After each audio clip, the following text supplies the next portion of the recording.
Jamaah, Alhamdulillah jamaah masih di Islam itu Indah dan hari ini kita sedang membahas tema ekonomi keluarga pas-pasan, aku harus apa? Waduh, Masya Allah. Jadi tadi itu Gimana, betul Ustaz? buat di rumah ya. Kalau memang kurang kata Nabi konsepnya, makanan 3 orang bisa dimakan 4 orang kalau Masya dimakan Allah. bersama-sama. Betul. Makanan buat 5 orang bisa digunakan untuk 7 orang 10 orang jika lo makan bersama-sama. Masya Allah. Masya Itu Allah. maksudnya. Kan banyak orang pas-pasan makanannya. Betul, apalagi kalau misalnya zaman dulu Jangan makan sendiri-sendiri. Sendiri-sendiri aja lebih boros ya. Iya, Karena kalau makan bareng-bareng nikmatnya juga Nikmat beda juga. sama keluarga, Masya Allah.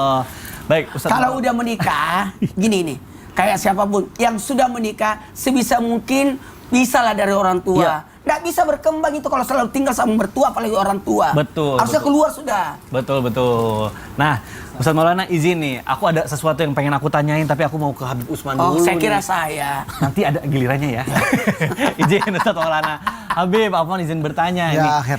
Ini namanya orang tua, kadang suka nggak tega ngelihat ekonomi anaknya tuh pas-pasan gitu ya. Pasti pengennya tuh pengen ngasih gitu, akhirnya ditawarin. Udah kamu lagi nggak ada ya, Nak. Udah yuk makan di rumah, misalnya tinggal dulu gitu ya. Nah, apakah diperbolehkan, Bib, kalau misalnya kita menumpang hidup sama orang tua ketika ekonomi kita lagi pas-pasan atau sama mertua juga? Nah, itu boleh nggak, Bib? Nah, ini mohon Ya, penjelasan. akhir Kang Mikdad, Silakan, Ustaz Habib. Maulana, Ya. Ustaz Syam. Iya. Bismillahirrahmanirrahim. Allahumma sholli ala sayyidina Muhammad wa ala ali sayyidina Muhammad. Sebagai Allahumma seorang sholli ala laki-laki, ali. sebagai seorang kepala rumah tangga, yang pertama harus memiliki marwah. Harus mempunyai harga diri. Bahwasanya saya mampu, saya bisa, saya kuat, dan saya insya Allah Allah berikan keyakinan. Wa tarzuqunil ilmal yaqini wa tuwafiqni liwasnil ibadati. Berharap pada Allah Subhanahu wa taala rizki, yakni yakin. Rizki ilmu yakin itu susah, Ustaz. Subhanallah. Ya kan? Allah kasih kita rizki dengan ilmu yakin kita. Itu dahsyat. Saya dulu ketika nggak punya mobil, saya berharap ya Allah besok saya pengen punya mobil, dapat mobil dengan keyakinan. Ya kan? Ya Allah, saya nggak punya rumah, berharap ya Allah dengan keyakinan. Saya beribadah kepadamu, bertakwa kepadamu, mendekatkan diri kepadamu. Saya bangun malam, saya berusaha untuk khusyuk ya Rabb, ya kan?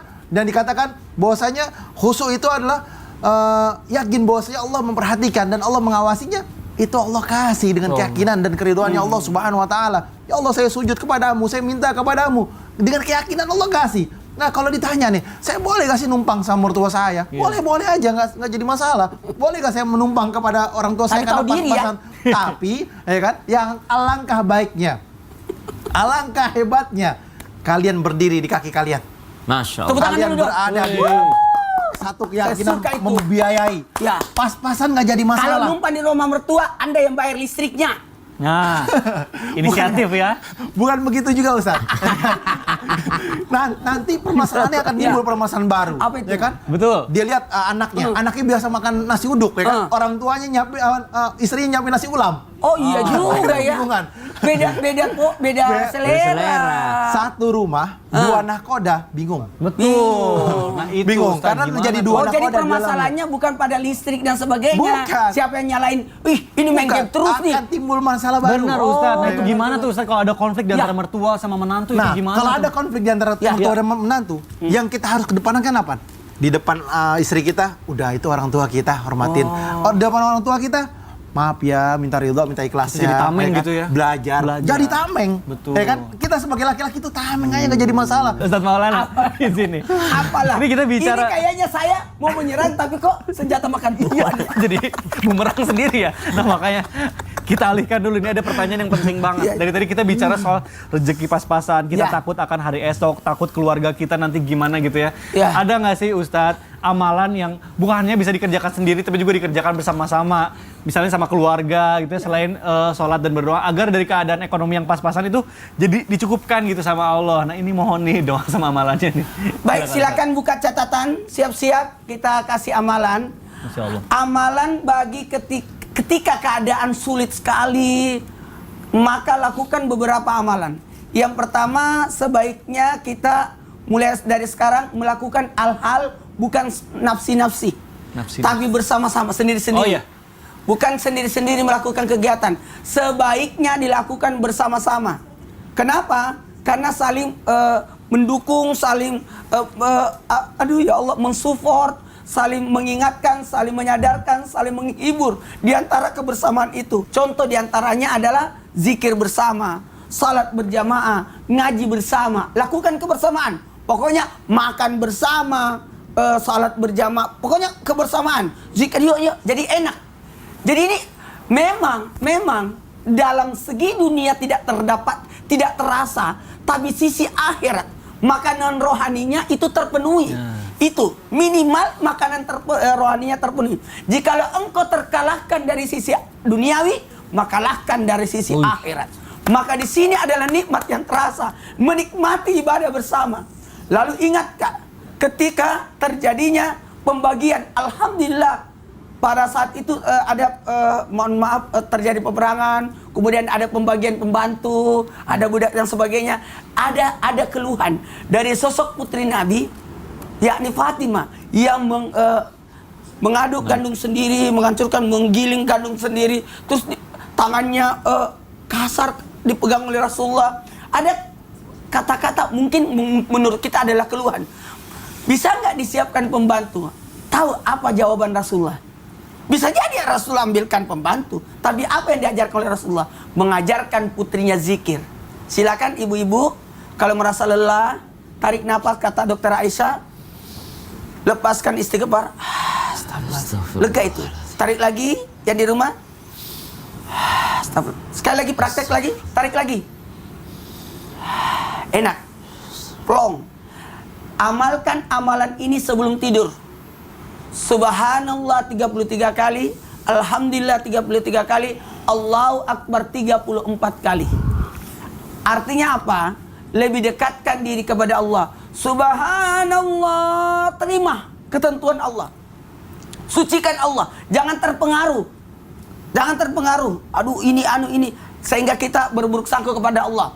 Kemudian mohon izin, yang kedua, Allah, alhamdulillah, bayangkan atas apa yang sudah kita dapatkan, dan Allahu Akbar atas apa yang akan kita capai. Ingat, bangun salat tahajud. Bangun salat tahajud. Ternyata itu adalah bentuk rezeki yang luar biasa. Masya Allah. Salat tahajud. Ingat, bareng-bareng salat tahajudnya. Karena kita tidak tahu siapa di antara anggota keluarga kita yang diterima doanya.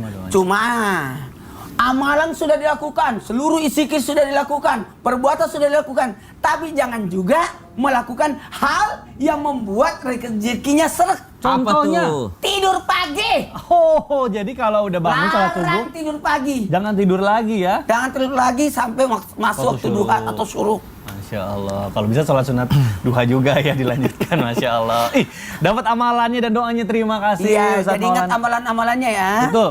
Jadi setelah itu juga ikhtiar. Iya. Para kepala keluarga langsung cari rezeki Karena lagi. begini, salat duha ataupun salat tahajud itu membuat kita semangat untuk mencari nafkah. Betul, Masya Allah. Baik, terima kasih Ustadz Maulana penjelasannya. Baik, jamaah Islam itu indah. Kita akan lanjutkan pembahasan kita, tapi sebelumnya saya mau ajak dulu jamaah untuk nonton dulu tayangan berikut ini. Masya Allah. Kenapa Ustadz Maulana? Sedih ya? Ya. Gini ya. Kalau aku lihat orang-orang kan, lihat orang tua duduk sama anaknya, kita nih selalu berpikir, alhamdulillah kita tidak seperti mereka. Ya.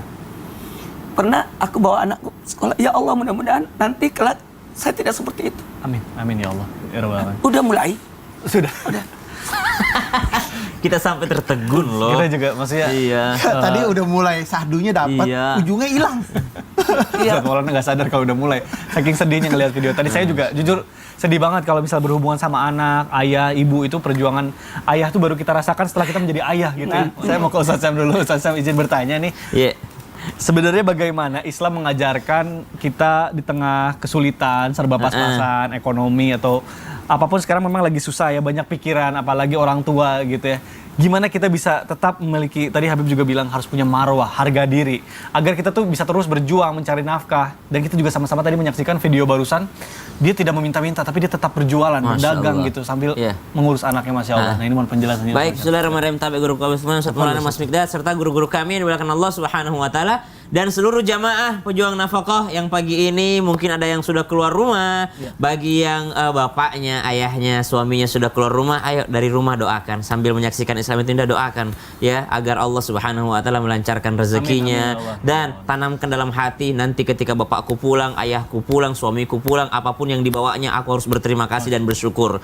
Karena tidaklah seorang berterima kasih kepada Allah sebelum dia berterima kasih kepada manusia. Karena setiap rezeki dari Allah pasti melalui tangan manusia, pasti melalui tangan manusia. Maka pandai-pandailah berterima kasih, bersyukur wahai para istri, wahai para anak kepada orang tuanya. Itu yang pertama. Yang kedua, kalau kita bertanya bagaimana cara para sahabat menjaga marwahnya, karena memang dalam Al-Quran disebutkan ciri khasnya para sahabat. Ba'da naqul a'udzubillahi minasyaitonirrajim. Yahsabuhumul jahilu aghniya'a minat ta'affuf ta'rifuhum bisimahum la yas'aluna an-nasa ilhafa. Di ayat tentang infak atau sedekah itu Allah Subhanahu wa taala memberikan penjelasan bahwasanya para sahabat Nabi itu yahsabuhumul jahilu aghniya minat ta'affuf. Kalian mengira bahwa mereka itu kaya. Saking mereka jaga harga dirinya gitu. Kita pernah dengar kisah Sayyidina Abdurrahman bin Auf yang datang ke Madinah, hijrah dari Makkah ke Madinah dalam keadaan bangkrut karena semua hartanya ditahan di Mekah, semua modalnya ditahan di Mekah. Dia datang ya, beliau datang ke Madinah tanpa membawa sepeser pun. Subhanallah, tidak ada apapun yang dibawa oleh Abdurrahman bin Auf. Namun sampai di Madinah ditawari sedekah, nggak mau ambil, ditawari pasangan istri, nggak mau ambil, ditawari modal, nggak mau ambil. Dia saya cuma pengen nunjukin di mana pasar. Dia pengen ke pasar karena saking menjaga harga dirinya Sayyidina Abdurrahman bin Auf. Maka yang kedua ini, apa yang dimiliki oleh para sahabat sebenarnya? Karena ternyata sahabat memiliki yang namanya al-haya. Apa itu al-haya? Rasa malu. Al-haya minal iman. Malu itu bahagian daripada iman. Kalau nggak malu, ya minta-minta. Ternyata masih kuat tangannya. Ya kalau nggak malu, ya minta-minta. Ternyata matanya masih kuat untuk melihat. Ya kalau nggak malu, ya minta-minta. Padahal dia masih punya akal untuk bekerja. Subhanallah. Kalau nggak malu, ya minta-minta. Padahal di luar sana banyak yang lebih tidak mampu daripada dia, tapi masih tetap semangat untuk bekerja. Itu yang kedua. Yang ketiga, mestilah manusia beriman punya motivasi. Sebagaimana Nabi SAW memotivasi para sahabat. Apa motivasinya Nabi SAW kepada para sahabat? Kata Nabi SAW dalam riwayat, seseorang itu adalah paling mulia kalau dia makan dari hasil tangannya sendiri. Sebagaimana Nabi Daud makan dari hasil tangannya sendiri sebagai seorang pandai besi. Jadi Nabi SAW tidak memotivasi mereka, Nabi Daud itu raja, Nabi Daud itu kaya raya, Nabi Daud itu punya suara yang luar biasa. Tidak. Nabi SAW memberikan cerita kisah bahwa Nabi Daud itu bekerja dengan tangannya sendiri, makan dari hasil tangannya sendiri. Bahkan dalam riwayat yang lain, Nabi itu pernah memuji seorang kakek, bahkan memegang tangan seorang kakek, bahkan disebut mencium tangan seorang kakek disebabkan karena tangan kakek tersebut kasar karena memecah batu. Subhanallah, saking Nabi memotivasi para pekerja pencari nafkah yang halal untuk keluarganya. Wallahu ta'ala. Jadi manusia itu mesti punya motivasi. Betul. Mesti punya motivasi. Harapan, semangat. Salah satunya Insya nonton Allah. Islam itu Indah nih. Dari ilmu dari guru-guru nih pasti insya Allah membuat semangat lagi. Amin, nih. amin, Kita amin, doakan amin, juga amin. dari sini ya. Amin. Mencari nafkah, Masya Allah. Baik jamaah Islam itu yang dirahmati Allah. Masya Allah nih tema kita hari ini Iya. luar biasa. Memotivasi dan memberikan semangat tentunya. Dan sepertinya juga masih ada jamaah yang di rumah yang pengen pertanyaan dijawab sama guru-guru kita. Makanya sekarang langsung aja kita masuk ke segmen Tanya Dong Ustadz. Kami semua tanya dong Ustadz. Baik, Masya Allah langsung aja kita bacakan pertanyaan pertama. Wih, ada mobil pengantar surat nih Surat Masya dong. Allah. Udah pintar dia ya. Iya ya. Sekarang Coba tangkap. beloknya langsung. Oh, Dia mundur-mundur. Sabar ya mobil. Masya Allah, tadi kita sudah memberikan kesempatan membacakan pertanyaan melalui sosial media. Dan sekarang kita juga bacakan melalui surat. Terima kasih mobil pengantar surat. Kita dapat kiriman surat dari siapa ini? Boleh dilihat. Langsung aja kita bacakan ya biar nggak penasaran. Dari hamba Allah di Magelang, Masya Allah. Assalamualaikum masyarakat Magelang. Assalamualaikum Ustadz dan Habib. Waalaikumsalam warahmatullahi wabarakatuh. Saya saat ini hanya tinggal berdua nih sama anak saya saja Ustadz. Dan suami nggak tahu kemana. Astagfirullahaladzim. Dan akhirnya sekarang anak saya yang masih kelas 1 SD terpaksa harus ikut mencari nafkah dagang kerupuk di pinggir jalan. Subhanallah. Saya udah bilang ke anak saya nggak usah, biar saya aja yang nyari uang. Tapi anak saya tetap maksa. Apakah saya berdosa kepada anak saya?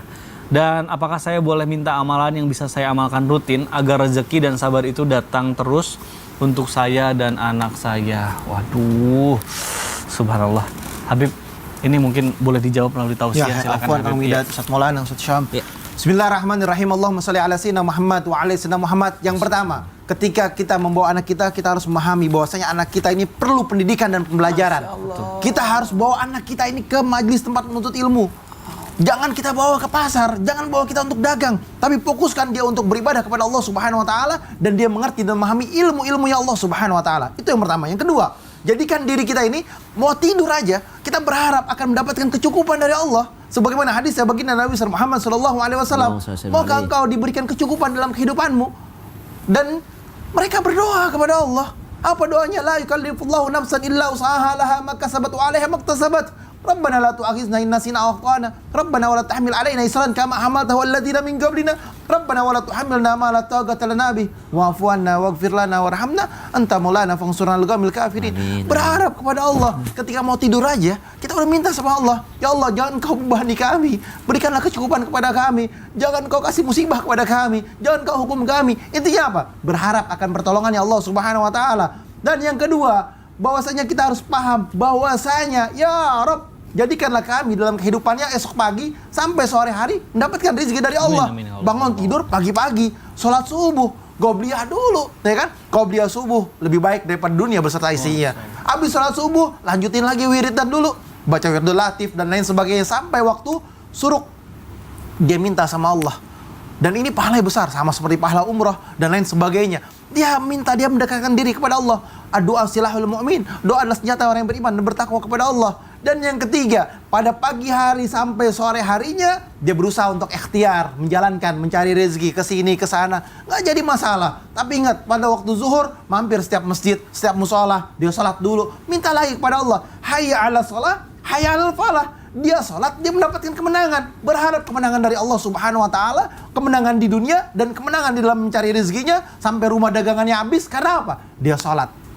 Bismillah, kita sholat. Siapa tahu rezeki ada di masjid, di musola. Pulang dari masjid, pulang dari musola, tiba-tiba ada orang. Saya borong dagangannya, ya kan? Ini itu dan lain sebagainya. Berharap dengan keyakinan. Dia sholat zuhur, dia sholat asar, ya kan? Habis sholat asar, baca al-waqiah. Idza waqa'atil waqiah. Saya selalu mengamalkan dan saya selalu membaca al-waqiah setiap habis asar. Kenapa? Saya yakin dengan baca al-waqiah Allah kasih saya rezeki.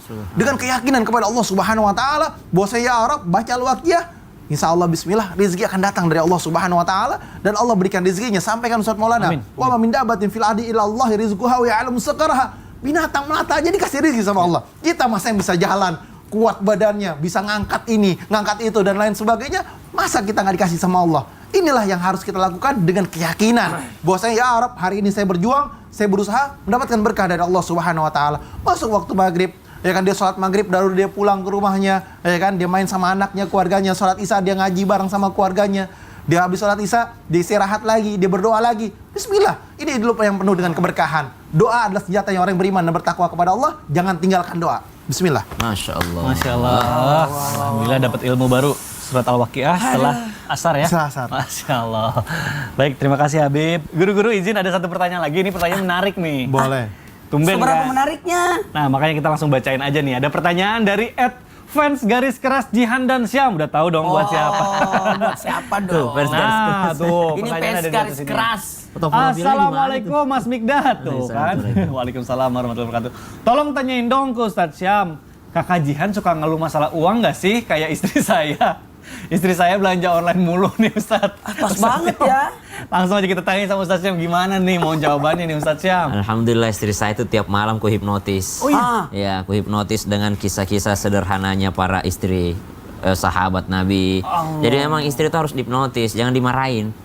Ya, dikasih nasihat bahwa nanti di hari kiamat setengah mati itu orang masuk surga kalau banyak tasnya tapi tidak banyak sedekahnya. Wah, jadi hipnotis, jangan dimarahin. Nah, makanya kita akan belajar lagi, tapi tentunya setelah yang satu ini tetap di Islam Tindak. Jamaah, oh jamaah. Alhamdulillah. Oh, Pun sendiri tapi dari